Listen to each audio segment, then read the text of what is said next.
Gradually, there came a sort of vague beginning of consciousness, then a sense of weariness that was dreadful. For a time, I remembered nothing, but slowly, my senses returned. My feet seemed positively racked with pain, yet I could not move them. They seemed to be numbed. There was an icy feeling at the back of my neck and all down my spine, and my ears, like my feet, were dead, yet in torment. But there was in my breast a sense of warmth which was, by comparison, delicious. It was a nightmare, a physical nightmare, if one may use such an expression, for some heavy weight on my chest made it difficult for me to breathe. This period of semi-lethargy seemed to remain a long time, and as it faded away, I must have slept or swooned. Then came a sort of loathing, like a first stage of seasickness, and a wild desire to be free from something. I knew not what. A vast stillness enveloped me, as though all the world were asleep or dead, only broken by the low panting as of some animal close to me. I felt a warm rasping at my throat. Then it came in consciousness of the awful truth, which chilled me to the heart and sent the blood surging up through my brain. Some great animal was lying on me, and now licking my throat. I feared to stir, for some instinct of prudence bade me lie still. But the brute seemed to realize that there was now some change in me, for it raised its head. Through my eyelashes I saw above me the two great flaming eyes of a gigantic wolf. Its sharp white teeth gleamed in the gaping red mouth, and I could feel its hot breath, fierce and acrid, upon me. For another spell of time I remembered no more. Then I became conscious of a low growl, followed by a yelp, renewed again and again. Then, seemingly very far away, I heard a "Hola! Hola!" as of many voices all calling out in unison. Cautiously I raised my head and looked in the direction whence the sound came, but the cemetery blocked my view. The wolf still continued to yelp in a strange way, and a red glare began to move around the grove of cypresses, as though following the sound. As the voices drew closer, the wolf yelped faster and louder. I feared to make either sound or motion. Nearer came the red glow over the white pall which stretched into the darkness around me. Then all at once, from beyond the trees, there came at a trot a troop of horsemen bearing torches. The wolf rose from my breast and made for the cemetery. I saw one of the horsemen raise his carbine and take aim. A companion knocked up his arm, and I heard the ball whiz over my head. He had evidently taken my body for that of the wolf. Another sighted the animal as it slunk away, and a shot followed. Then, at a gallop, the troop rode forward, some towards me, others following the wolf as it disappeared amongst the snow-clad cypresses. As they drew nearer, I tried to move, but was powerless, although I could see and hear all that went on around me.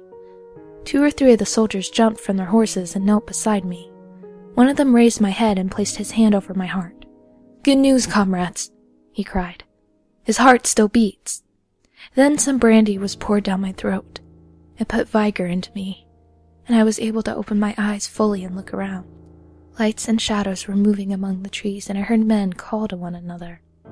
They drew together, uttering frightened exclamations, and the lights flashed as the others came pouring out of the cemetery pell-mell, like men possessed. When the farther ones came close to us, those who were around me asked them eagerly, "Well, have you found him?" The reply rang out hurriedly, "No, no! Come away, quick, quick! This is no place to stay, and on this of all nights."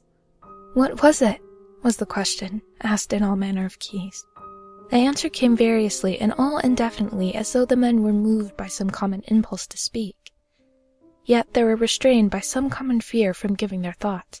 It indeed," gibbered one whose wits had plainly given out for the moment. "A wolf, and yet not a wolf," another put in shudderingly.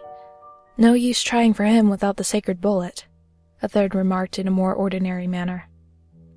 "Serve us right for coming out on this night. Truly we have earned our 1,000 marks," were the ejaculations of a fourth. "There is blood on the broken marble," another said after a pause. "The lightning never brought that there. And for him, is he safe?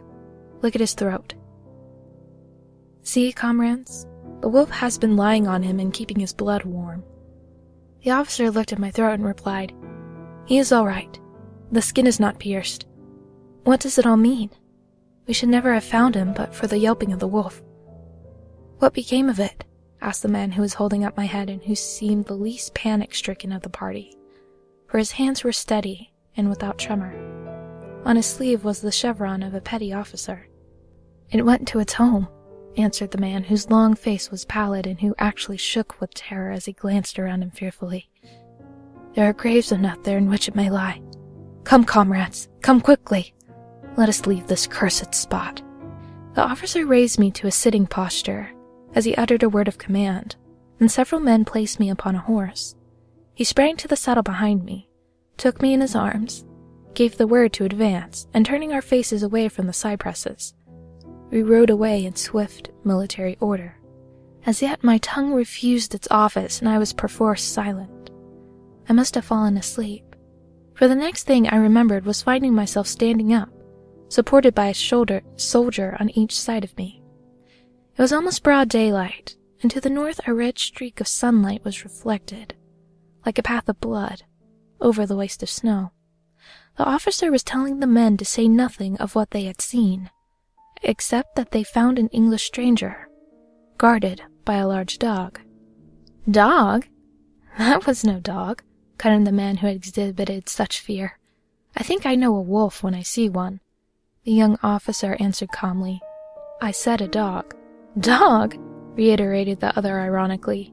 It was evident that his courage was rising with the sun, and pointing to me, he said, "Look at his throat. Is that the work of a dog, master?" Instinctively I raised my hand to my throat, and as I touched it, I cried out in pain. The men crowded around to look, some stooping down from their saddles, and again there came the calm voice of the young officer. A dog, as I said. If aught else were said, we should only be laughed at. I was then mounted behind a trooper, and we rode on into the suburbs of Munich. Here we came across a stray carriage, into which I was lifted, and it was driven off to the Quatre Saisons, the young officer accompanying me, whilst the trooper followed with his horse, and the others rode off towards their barracks. When we arrived, Herr Delbruck rushed so quickly down the steps to meet me that it was apparent he had been watching within. Taking me by both hands, he solicitously led me in. The officer saluted me and was turning to withdraw, when I recognized his purpose, and insisted that he should come to my rooms. Over a glass of wine I warmly thanked him and his brave comrades for saving me. He replied simply that he was more than glad, and that Herr Delbruck had at the first taken steps to make all the searching party pleased. At which ambiguous utterance the maitre d'hotel smiled, while the officer pleaded duty, and withdrew. "But, Herr Delbruck," I inquired, "how and why was it that the soldiers searched for me?" He shrugged his shoulders, as if in depreciation of his own deed, as he replied, "I was so fortunate as to obtain leave from the commander of the regiment in which I served, to ask for volunteers." "But how did you know I was lost?" I asked. "The driver came hither with the remains of his carriage, which had been upset when the horses ran away." "But surely you would not send a search party of soldiers merely on this account?" "Oh, no," he answered, "but even before the coachman arrived, I had this telegram from the boyar whose guest you are." And he took from his pocket a telegram which he handed to me, and I read, "Bistritz, be careful of my guest. His safety is most precious to me. Should aught happen to him, or if he be missed, spare nothing to find him, and ensure his safety. He is English, and therefore adventurous. There are often dangers from snow and wolves at night. Lose not a moment if you suspect harm to him. I'll answer your zeal with my fortune. Dracula." As I held the telegram in my hand, the room seemed to whirl around me, and if the attentive maitre d'hotel had not caught me, I think I should have fallen. There was something so strange in all of this, something so weird and impossible to imagine, that there grew on me a sense of my being in some way the sport of opposing forces, the mere vague idea of which seemed in a way to paralyze me. I was certainly under some form of mysterious protection, from a distant country had come, in the very nick of time, a message that took me out of the danger of the snow sleep and the jaws of the wolf.